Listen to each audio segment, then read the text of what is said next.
The annual car show in Maplewood was an event that transformed the quiet town square into a dazzling spectacle of chrome, horsepower, and pride. Polished sports cars glistened under the sun, their owners beaming as though they had birthed the machines themselves, while curious onlookers marveled at the sleek designs and thunderous engines. Ethan Walker stood at the edge of the crowd with his 8-year-old daughter, Lily, her small hand wrapped tightly around his calloused one. He hadn't come for the cars or the crowd. In truth, Ethan didn't belong here. He was a widowed mechanic, known more for patching up old pickup trucks and fixing sputtering family minivans than admiring rare vehicles worth more than his entire workshop. Yet Lily had pleaded for days, her eyes sparkling with the kind of excitement only a child could have, and in the end, Ethan couldn't say no. For her, he would stand among the polished shoes and tailored jackets, even if his grease-stained jeans and worn flannel marked him as an outsider. At the heart of the square, beneath a velvet rope barrier, stood the car that drew the most attention, a vintage 1969 muscle car with paint faded like a memory and an engine untouched for decades. Its owner, Victor Harlan, was a wealthy collector with a reputation for arrogance that matched his fortune. He relished in mocking the crowd, daring anyone brave enough to try and start the beast. One by one, young men with confident grins had stepped forward, twisting the key with theatrical bravado, only to be met with silence or a sputter that mocked their efforts. Each failure was followed by Victor's booming laughter and the crowd's cruel chuckles. "You'll never start that," Victor sneered again as another hopeful backed away, red-faced and defeated. It was less a challenge and more a humiliation ritual, a game for him to remind others of their insignificance. Lily's gaze, however, never wavered from the silent car. Her grip on Ethan's arm tightened as if she sensed something no one else could. She looked up at him, her voice soft but steady, carrying a conviction far too big for her small frame. "Daddy can," she whispered, the words slicing through the noise around them. Heads turned at the sound, first toward the child, then toward the man beside her. Whispers rippled through the crowd, growing into laughter that stung sharper than words. "Him.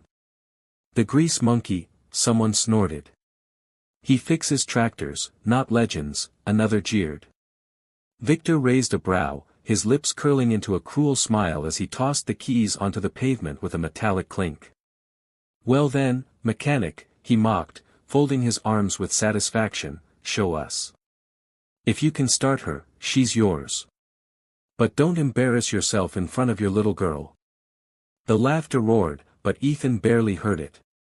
He looked down at Lily, whose wide eyes held nothing but trust. In that moment, the weight of their world pressed against his chest. Not the car, not Victor, not the crowd, but the simple, unshakable faith of a child who believed her father could do the impossible. He bent down, brushed a strand of hair from her cheek, and whispered back, "For you, sweetheart, I'll try." With that, Ethan straightened, walked toward the car, and picked up the keys, his heart pounding louder than any engine that had ever roared to life. The weight of the keys felt heavier than steel in Ethan's hand as he approached the car. The crowd parted like a tide, some jeering, some whispering, others curious to see if the town's poor mechanic could succeed where so many had failed. Victor leaned casually against a nearby vehicle, his smug grin radiating confidence that this would end in yet another humiliating failure. Ethan could almost hear the thoughts swirling around him. What's he doing here? Does he even know what he's touching? This will be fun to watch. But above the noise, one voice mattered most, and that was Lily's. She stood on tiptoe at the edge of the velvet rope, her little fists clenched with determination, her eyes shining with pride as though she already knew what was going to happen. That faith gave Ethan a strength he hadn't felt in years. Sliding into the cracked leather driver's seat, Ethan inhaled deeply. The car smelled of age, dust, and stale gasoline, the kind of scent only a mechanic could decipher like a language. He ran his fingers over the steering wheel, then the dashboard, listening with his hands as much as with his ears. To the crowd, it might have looked like hesitation, but to Ethan, it was instinct. He had spent his life listening to machines others had abandoned, hearing the faint whispers of what they needed, coaxing life out of engines left for dead. His mind ran through possibilities, the wiring, the choke, the carburetor, and his hands moved almost on their own, adjusting knobs, feeling the tension in the pedals, and checking the resistance in the ignition. Victor chuckled loudly, throwing his arms open to the crowd. See? Already lost. He's not even starting it, just pretending to know what he's doing. The laughter followed, a wave of mockery that rolled over Ethan's back, but he didn't react. His focus was unshakable. Years of repairing cars in a dimly lit garage had taught him something no fancy collector could understand: every machine had a soul, and it spoke if you listened closely enough. He turned the key once, the engine coughed, groaned, and fell silent.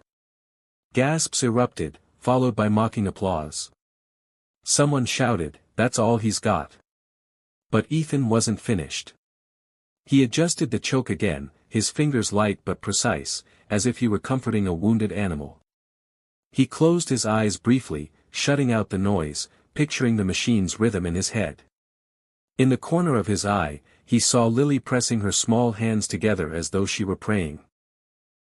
Her lips moved silently, whispering encouragement he didn't need to hear to understand. For her, failure wasn't even a possibility. She believed in him the way the sun rises every morning, certain, unshakable, complete. Ethan took one more breath, steadied his hand, and turned the key again. The engine groaned, louder this time, fighting to awaken, and the crowd leaned in with collective anticipation. Some still smirked, waiting for the inevitable stall, but others began to sense that something was different. The silence that followed was thick, heavy with expectation, as the old machine hovered on the edge between death and resurrection. The air in the square was thick with anticipation, the kind that made every heartbeat feel louder than the world around it. Ethan's hand rested firmly on the key, his other fingers grazing the worn dashboard as if reassuring the car that it wasn't forgotten. He twisted the ignition once more, and the engine coughed in protest, sputtering like a smoker trying to catch his breath. For a moment, the crowd's laughter swelled again, but then came a sound, low, uneven, but alive. The engine rumbled faintly before dying again, leaving the silence even heavier than before. Victor's smirk widened, his voice dripping with sarcasm. Almost, mechanic. Maybe next century. Yet Ethan didn't flinch. He could feel it now, the pulse of the machine, stubborn but not gone. He leaned closer, his ear attuned to every click and groan, his hands moving with the certainty of a man who had spent years fixing the unfixable. He adjusted the choke, tapped the gas pedal lightly, and whispered under his breath, "Come on, girl, I know you." He turned the key once more, and this time the car roared. The sound erupted like thunder, deep and commanding, rattling through the square and silencing every mocking tongue. The muscle car, long dismissed as a relic, came to life with a growl that vibrated in everyone's chest. The crowd gasped, then erupted into cheers so loud they drowned out Victor's protests. Lily squealed with delight, jumping up and down, her hands clapping furiously as she shouted over the noise, "I told you. My daddy can." Her voice carried above the chaos, piercing through the stunned silence of those who had doubted, her pride ringing brighter than the car's engine. Ethan sat behind the wheel, his chest rising and falling with a mixture of relief and triumph. It wasn't just about starting an engine, it was about proving, even to himself, that he was more than the world thought he was. He wasn't just the poor mechanic from the edge of town, the widower scraping by to give his daughter a decent life. In this moment, he was the man who did what others called impossible.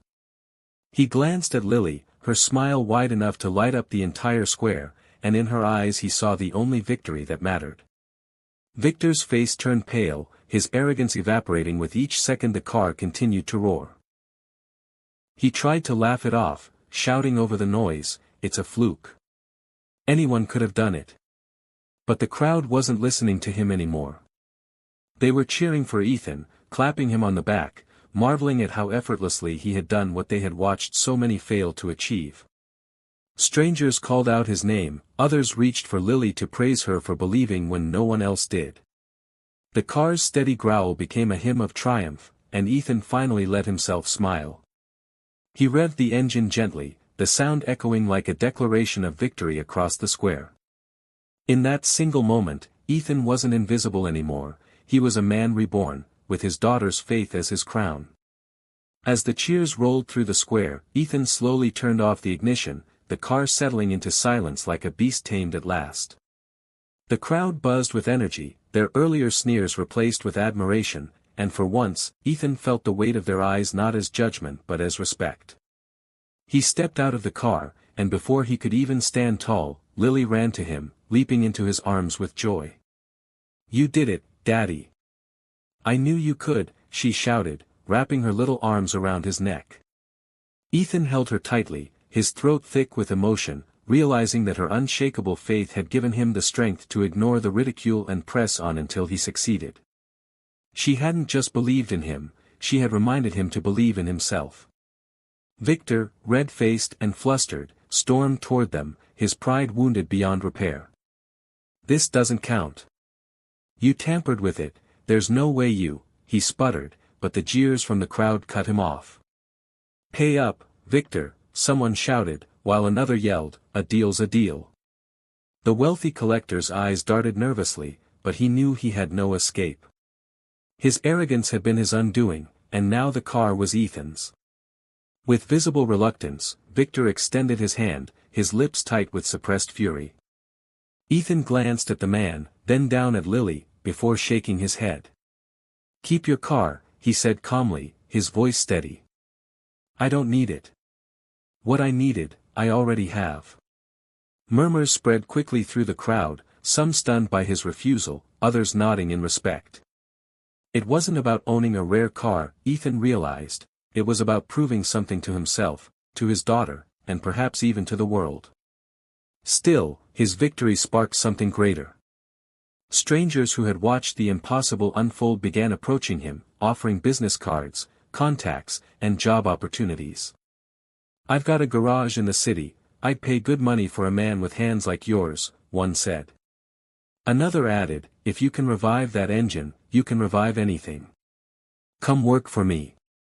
Offers poured in, not as pity but as recognition of his rare skill. For years, Ethan had struggled to keep his small shop afloat, barely making ends meet, but now doors he had never dreamed of were opening. As the crowd slowly dispersed, Ethan and Lily walked home, her small hand once again in his, though now she skipped with excitement instead of clinging nervously. She looked up at him with wide eyes, the glow of the evening sun reflecting in her smile. "See, Daddy. I told them you could do it," she said proudly. Ethan chuckled, brushing a strand of hair from her face, and replied softly, "You were right, sweetheart. You always are." He knew their lives wouldn't change overnight, but this moment marked the beginning of something new. His name, once just another mechanic in a forgotten corner of town, would now be spoken with respect. And more importantly, Lily would always remember that her father had done the impossible, not for fame, not for fortune, but for her. Together, they walked into the fading light of the day, their hearts full, their future brighter than ever, proving that sometimes, all it takes is the faith of a child to turn the impossible into destiny.